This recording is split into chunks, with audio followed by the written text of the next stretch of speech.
Les disciples se réunirent après l'Ascension, impatients de présenter au Père leur requête au nom de Jésus. Respectueusement prosternés dans l'attitude de la prière, ils répétèrent ces paroles. « Ce que vous demanderez au Père, il vous le donnera en mon nom. Demandez et vous recevrez afin que votre joie soit parfaite. » Jean 16, 23-24. Après l'ascension du Christ, avec une pleine assurance, ils s'écrièrent « Christ est mort, bien plus, il est ressuscité. Il est à la droite de Dieu. Il intercède pour nous. » Romains 8, 34. À la Pentecôte, ils reçurent le Consolateur au sujet duquel Jésus avait dit « Il sera en vous », ajoutant « Il vous est avantageux que je m'en aille, car si je ne m'en vais pas, le Consolateur ne viendra pas envers vous. Mais si je m'en vais, je vous l'enverrai. » Jean 14, 17.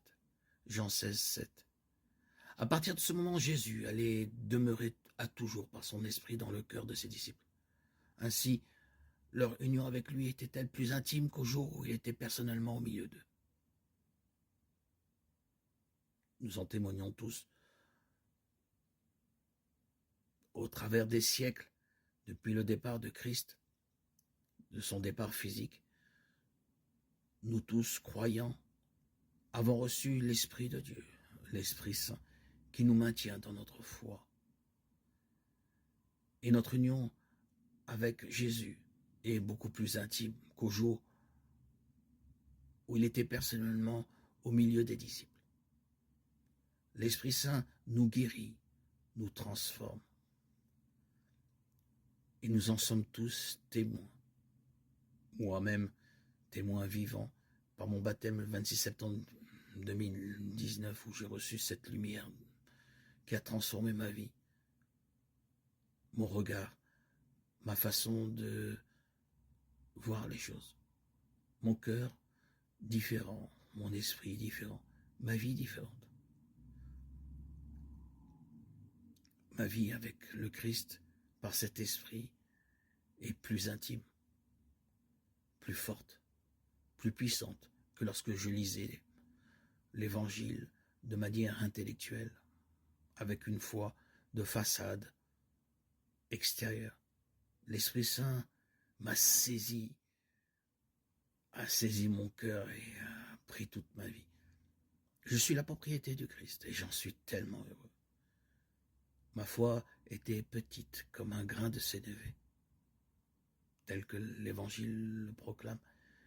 Et aujourd'hui, elle emplit toute ma vie. Je vis par la foi, je marche par la foi.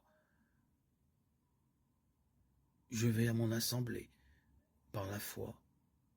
Tout ce que je fais est intimement lié à la foi en Christ, par cet esprit qui est toujours là, présent, puissant en ma personne et en tous ceux qui croient. La lumière, l'amour et la puissance de Jésus m'a transfiguré. Je suis toujours dans l'étonnement, dès mon réveil, de voir cette régénération, cette vie vivifiante qui m'anime. Je témoigne de cette force puissante et j'en suis tellement reconnaissant pour avoir pris comme appui le Seigneur Jésus-Christ. Pendant 34 ans,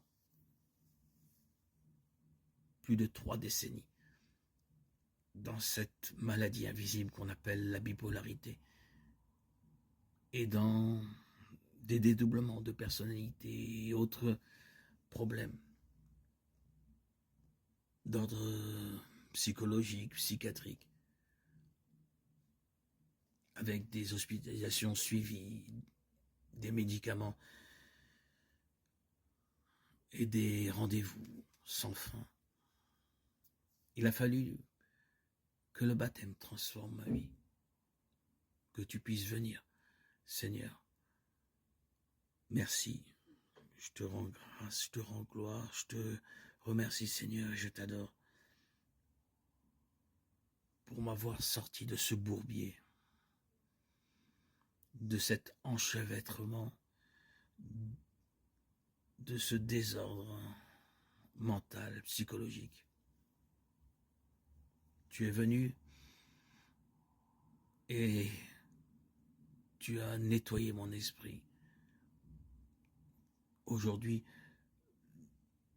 mon discernement, la clarté qui est dans ma vie intérieure, dans mon mental, dans mon intellect, témoigne que j'ai vécu une nouvelle naissance. Ma mémoire reste, bien sûr. Je suis né juif, d'une famille juive traditionnelle, avec tous les devoirs d'un juif. Mais aujourd'hui, comme dit saint Paul, il n'y a ni juif, ni grec, ni esclave. Je suis ta propriété, Seigneur Jésus, et j'en suis tellement heureux. Merci, Seigneur, par ton grand amour. Seigneur Jésus, par ton esprit, toi mon sauveur, tu as transformé mon cœur par la puissance de ton amour, par la parole de ton évangile. Tu m'as donné la consolation et l'espérance forte et puissante que tu reviendras, Seigneur Christ.